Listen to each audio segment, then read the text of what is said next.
forward to it. One question? Can you share how your information about war plans against the Houthis in Yemen was shared with a journalist in The Atlantic? And were those details classified? You're talking about a deceitful and highly discredited so-called journalist who's... Come on, so-called journalist, dude. It absolutely happened. The timeline confirmed it perfectly because the texts matched the exact time and date of the military strikes, and the military action played out exactly as discussed in the group chat, the exact time, the exact date, and then multiple spokespeople have already acknowledged the messages are authentic. Even J.D. Vance's team responded to questions about the texts, so Pete Hegseth is lying, really just taking the Trump method here, but let's continue.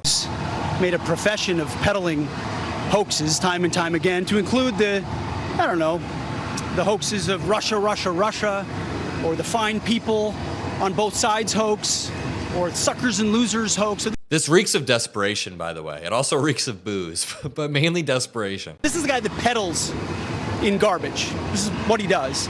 I would love to comment on the Houthi campaign because of the skill and courage of our troops. I've monitored it very closely from the beginning. And you see, we've been managing 4 years of deferred maintenance under the Trump administration. Our troops, our sailors were getting shot at as targets. Our ships couldn't sail through. And when they did shoot back, it was purely defensively or at shacks in Yemen. President Trump said, no more.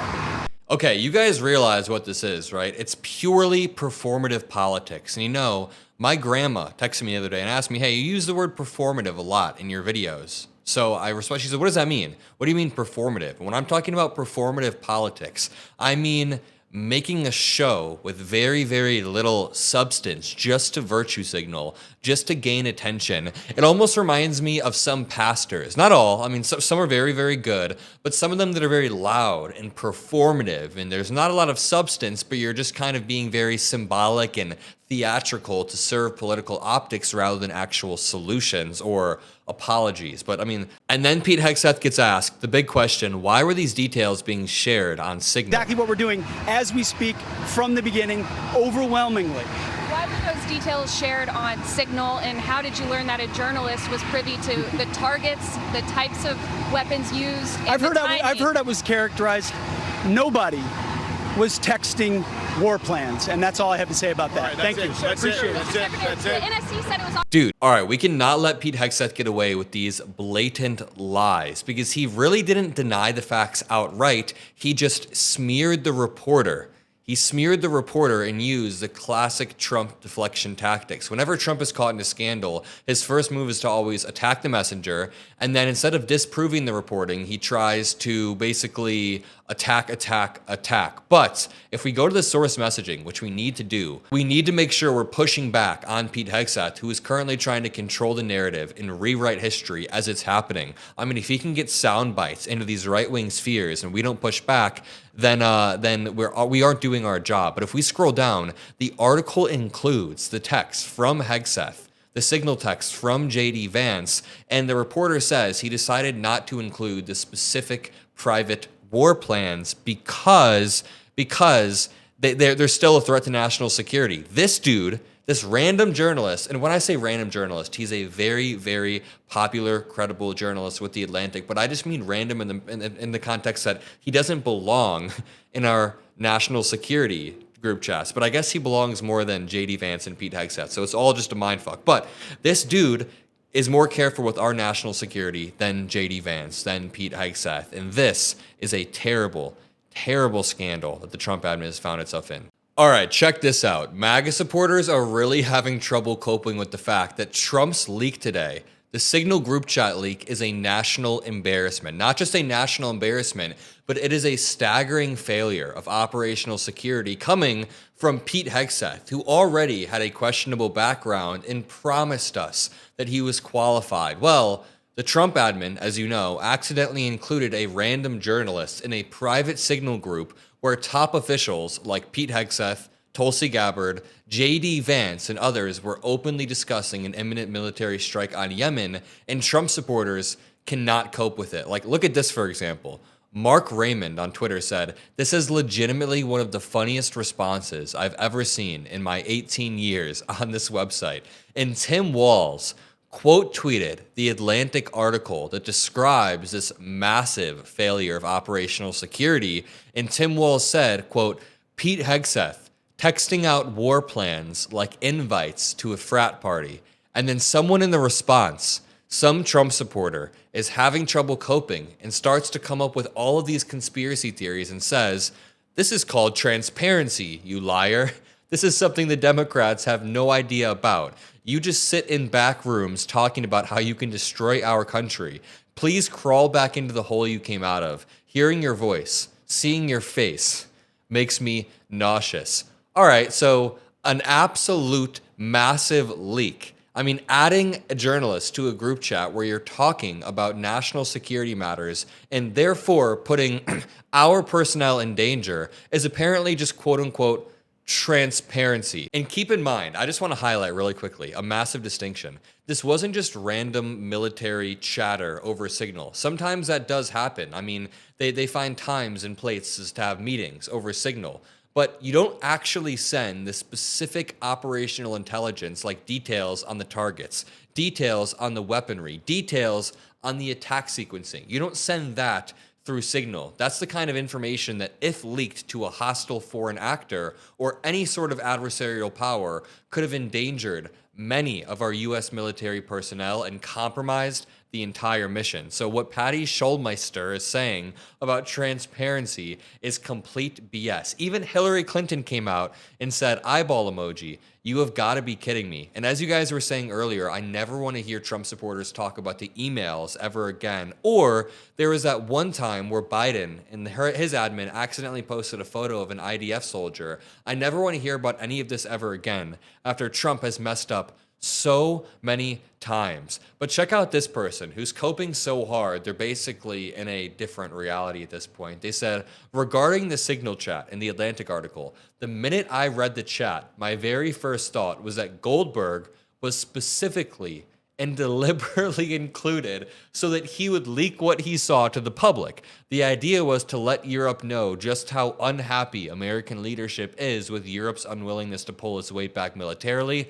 Have you guys ever heard of the 4D underwater chess theory that MAGA conspiracy theorists float? They always think that Trump is basically playing chess while everyone else is playing checkers. But not only chess, he's playing not 3D chess, but 4D chess underwater. He's this mastermind when really most things can be explained by the fact that Trump is a bumbling idiot. I mean, Occam's razor really applies to anything that Trump does. I mean, usually the simplest explanation is the best, and in this case, the simplest is that Trump is kind of an idiot. But look at what Pete Hegseth said a few years back, I believe in 2016, right before the election, regarding leaks of national security. Pete, if this were a Republican divulging the secrets of our nation at the very highest level, that person would be in prison. There would be outrage across the board. But here, it's covered up. It's incredible. No, the double standard is incredible. Imagine if it was, I don't know, Donald Trump, what the media would be doing to him right now, eviscerating him. Or imagine if it was a member of the military, which we've seen from General Cartwright and General Petraeus. They still go after these guys for a tiny, tiny fraction of what she willfully did and betrayed her country in doing so, supposedly for convenience, but actually so she could have a different set of standards and hide her conduct and the conduct of the Clinton Foundation, Benghazi, everything else, so she could stay away from and above the law. And it turns out foreign services want to know what our Secretary of State thinks. This is insane. I mean, the irony of it all is wild. And then while all of this is happening, Adam Kinzinger is on Twitter just kind of trolling Elon Musk. Look at every time Elon Musk tweets out, "Wow," Adam Kinzinger replies with an Elon Musk caricature meme. I see one. I see another one right there. Concerning. I see, oh, it's a different meme now. Look at it. It's a scuffed drawing of Elon Musk's face. You know, drop a like, drop some blue hearts for Adam Kinzinger. Let me continue to play it. And I've really been hammering home this Trump security leak. Oh, there's another concerning one. And you know, I've really been hammering home this Trump security leak story really, really hard because number one, it displays the incompetence of Pete Hegseth, like we said, but also it raises a lot of terrifying questions, and we need to make sure we stay on message. And we need to keep our foot on their neck, metaphorically, and make sure that Americans understand, you know, if a journalist got into this group chat, who else could have potentially gotten in on accident? What if a foreign intelligence service had infiltrated this chat? And how much sensitive information is already in the hands of adversaries because of this level of recklessness, which I think is a good question. This could also potentially violate federal law. It's really hard for me to say that as the story is breaking without a law degree, but I've seen people on Twitter say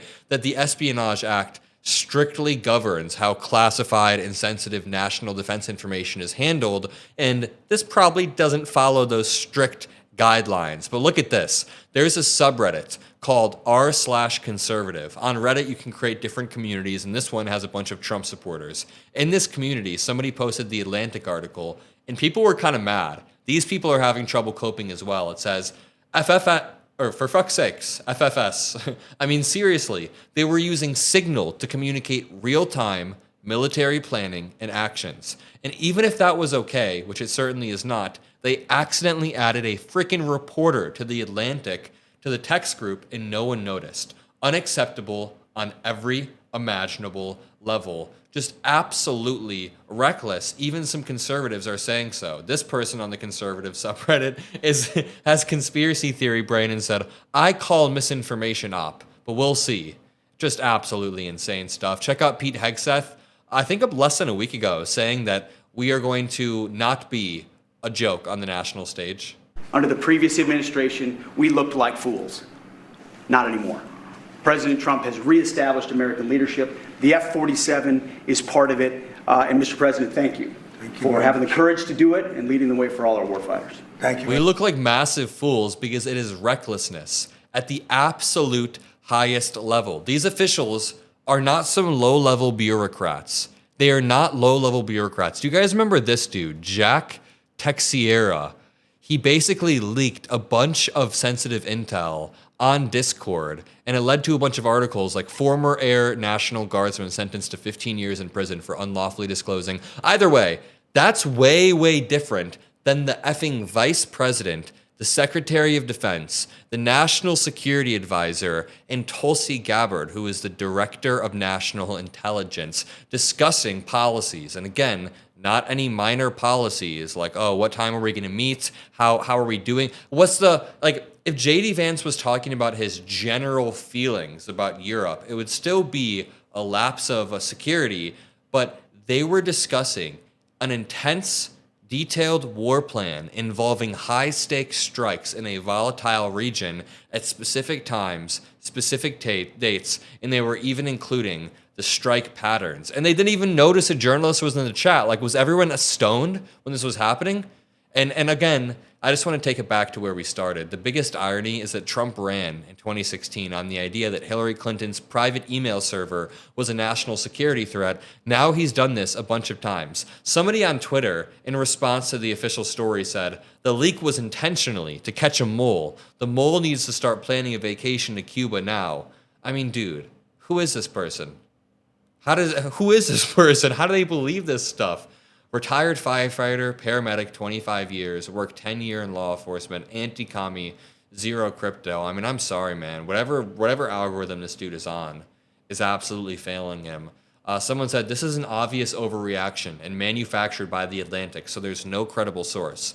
Brian Krasenstein said, okay, let's play a game of make-believe. The year is 2023, and Biden's White House accidentally texts war plans to a reporter using Signal right before implementing those plans. How does Fox News, Congress, and MAGA react? And someone said, you're trying to get MAGA to engage with hypotheticals. Yeah, I really don't think you're going to get someone like this guy to engage in hypotheticals, and I'll leave it at that. Drop a like, drop some blue hearts, subscribe if you enjoy these videos. About 50% of the people that watch aren't subscribed, so make sure you are. I'll see you in the next video. Peace out.